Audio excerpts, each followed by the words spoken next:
Cuando hablamos de austeridad y de recorte de gastos, lo que sin duda parecería lo más lógico desde la perspectiva de la situación que estamos viviendo, recortar donde no es necesario y dejar donde es necesario, vienen consecuencias, porque de pronto cuando los recortes se hacen así, hacia todo, pues empiezan a verse en espacios donde los recursos se necesitan para crecer o para proteger a grupos vulnerables, o proteger a prácticamente toda la ciudadanía en el clima de seguridad que vivimos, o pensar en la posibilidad de un futuro, es decir, en la educación. ¿Cómo viene el paquete económico para el 2021 en el tema de la educación? Le agradezco muchísimo a David Calderón, presidente ejecutivo de Mexicanos Primero, que nos acompaña esta mañana. David, muy buenos días, qué gusto saludarte. Muchas gracias, Pamela, igualmente. Pues ¿Cómo viene? realmente una situación muy preocupante, porque aunque el monto nominal destinado a educación tiene variaciones muy pequeñas, como anticipabas, los recortes están, a nuestro juicio, gravemente mal planteados. Y no quiero dejar de subrayar lo grave del asunto, porque un montón de procesos de aprendizaje incluyente que no son suficientes todavía, pero que ya teníamos, se están desmantelando y no están siendo sustituidos. El ejemplo más fuerte de esto es las escuelas de tiempo completo.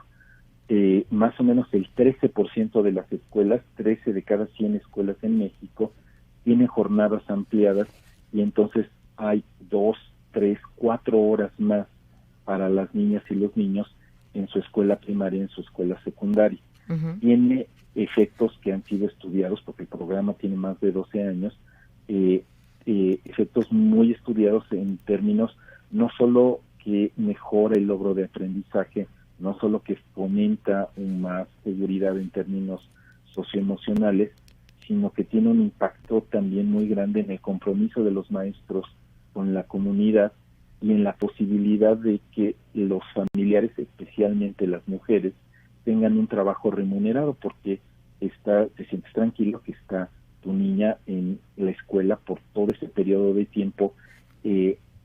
Atiende en este momento a 3.6 millones de estudiantes, y de ellos 1.4 reciben alimentos calientes en la escuela, uh-huh, en las zonas de más alta marginación. Entonces, de 5,000 millones de pesos, que ya era un recorte a la mitad en 2020, uh-huh, el programa se va a cero y no tiene ninguna justificación, no tiene ninguna sustitución, y entonces realmente nosotros hemos dicho, es un atraco, es no solo contra la mejor evidencia, sino es contra los derechos de los niños.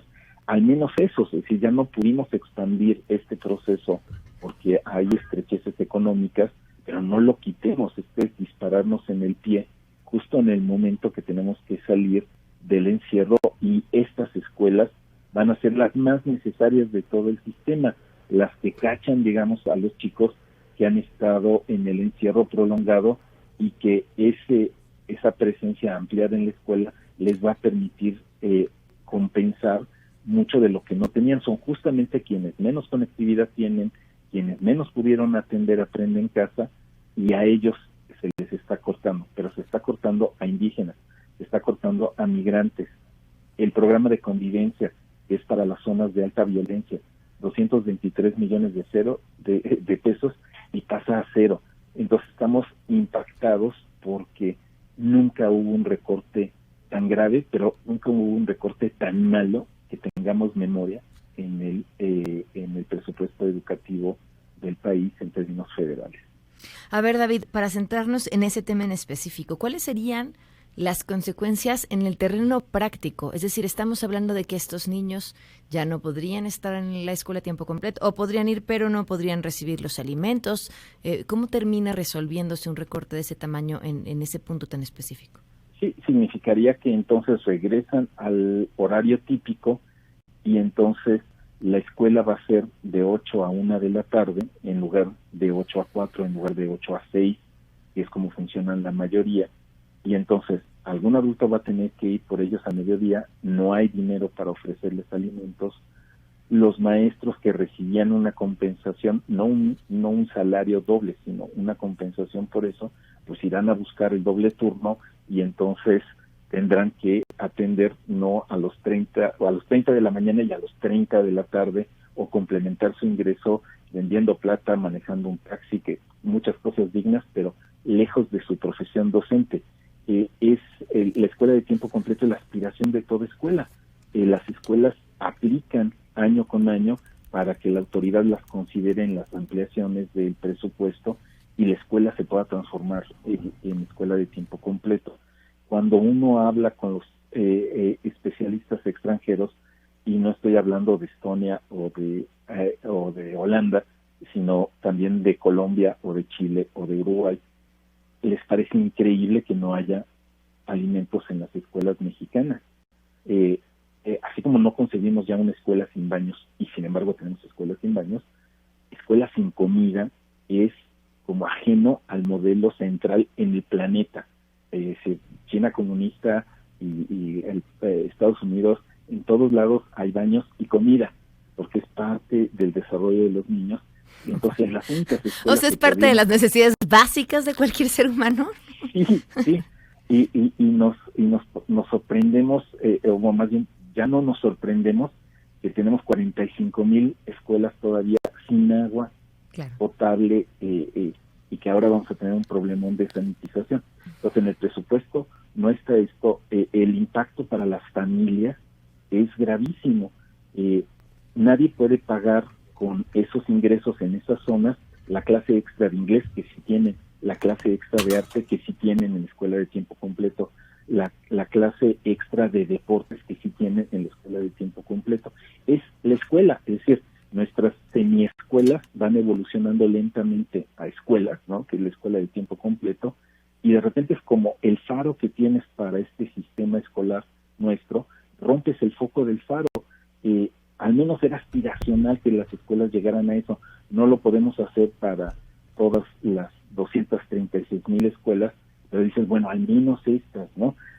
Al menos no podemos hacerlo para los 30 millones de niñas y jóvenes, pero al menos para estos 3,5 millones sí lo logramos, especialmente en las zonas más marginadas, que David, es donde más se necesita. Corrígeme si me equivoco, pero ¿no era una de las propuestas de campaña aumentar el número de escuelas de tiempo completo? Sí, incluso te desconcierta que en el informe de gobierno presentado hace una semana, una de las cosas que se destaca es las escuelas de tiempo completo. No una semana, en esta semana. ¿Qué se destaca? Se destacan los buenos resultados de las escuelas de tiempo completo. Okay. Y entonces dices, presumes que lo mejor, de las mejores cosas que estás haciendo en educación es eso, y mandas a cero el programa. Y insensato, irracional, indignante, perdón, pero sí me emociono con estas cosas, porque no puedes creer una cosa de este tamaño. Y por el otro lado, seguimos teniendo expansión, por ejemplo, no para primera infancia, que es un mandato de la Constitución para los niños de 0 a 3, sino la multiplicación de las universidades que no tienen regulación, que son las de Benito Juárez. Claro. Y tienes, por ejemplo, la ampliación de las becas. Nadie puede estar contra las becas, pero una beca sin un programa estructurado no te compensa. Es decir, incluso si a esos niños de escuela de tiempo completo les va a llegar la beca, les llegan 800 pesos al mes. Uh-huh. Si esos 800 pesos al mes no van a compensar la comida de 30 días, no de 30 días, de 20 días del mes, esos 800 pesos no te van a alcanzar para la clase extra de inglés.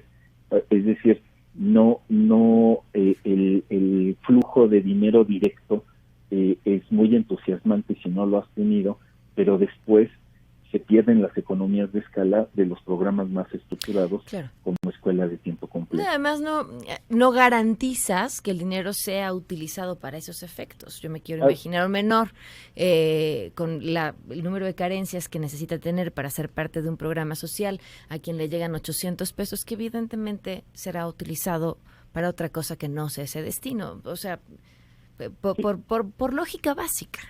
Sí, no vas a pedir las facturas a ver, enséñame la clase extra, ¿no? Claro. Básicamente, pues se va para compensar la alimentación de toda la familia. Entonces, qué bueno que sigan las becas. Si no estamos pensando que deba cambiarse el tamaño de la rebanada, sino el tamaño del pastel. ¿Hay de dónde sacar? Sí, hay de dónde sacar. Todos los programas que tienen que ver con cemento, digamos, todo lo que es construcción, el cemento no sufre, los niños sí. Si no se desarrollan en esos primeros años de vida, las consecuencias son a lo largo de la vida.